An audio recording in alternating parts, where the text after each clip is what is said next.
Assalamualaikum warahmatullahi wabarakatuh. Perkenalkan, saya Alfitri Nursalam. Hari ini saya akan sedikit menceritakan tentang profil Ahmad Subarjo.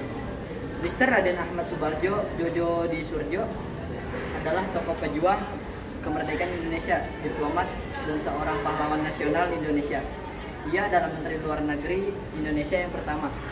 Ahmad Subarjo memiliki gelar Master in Direction yang diperoleh di Universitas Leiden, Belanda pada tahun 1993. Ahmad Subarjo dilahirkan di Teluk Jambe, Karawang, Keresidenan Batavia pada 23 Maret 1896.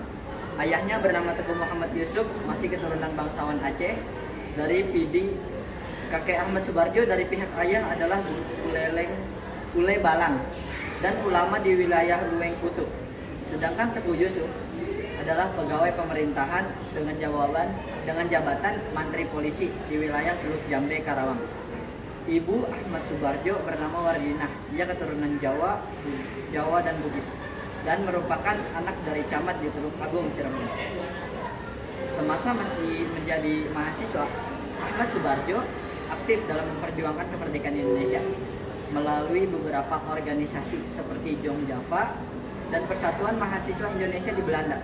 Pada bulan Februari 1927, ia pun menjadi wakil Indonesia bersama dengan Muhammad Hatta dan para ahli gerakan-gerakan Indonesia pada persidangan antar bangsa Liga menentang imperialisme dan penindasan penjajah.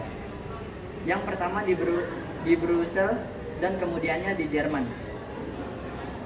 Pada tanggal 16 Agustus 1945, para pemuda pejuang termasuk Khairul Saleh, Sukarni, dan Wikana, Sudan Kosindi, dan pemuda lain membawa Soekarno dan Muhammad Hatta ke Rengas Dengklok dengan tujuan agar Insinyur Soekarno dan Dr. Andes Muhammad Hatta tidak terpengaruh oleh Jepang. Peristiwa ini dinamakan peristiwa Rengas Dengklok. Naskah proklamasi. Konsep naskah proklamasi disusun oleh Bung Karno dan Bung Hatta dan Ahmad Subarjo di rumah Laksamana Maeda setelah selesai dan berargumentasi dengan para pemuda dini hari 17 Agustus 1945. Bung Karno pun segera memerintahkan Sayyidina Malik untuk mengetik naskah proklamasi.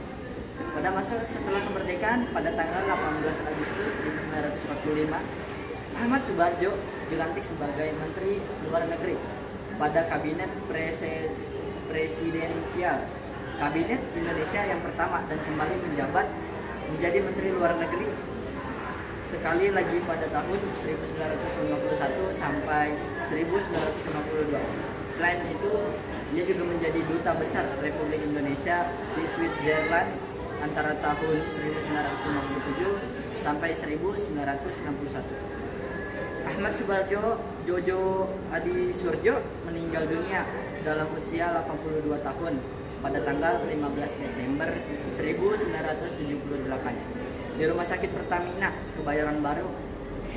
Dia meninggal dengan akibat flu yang menimbulkan komplikasi. Ia dimakamkan di rumah peristirahatannya yang terakhir, yaitu di Cipayung, Bogor. Pemerintah mengangkat almarhum sebagai pahlawan nasional pada tahun 2009. Sekian presentasi dari saya, kurang lebihnya mohon maaf. Wassalamualaikum warahmatullahi wabarakatuh.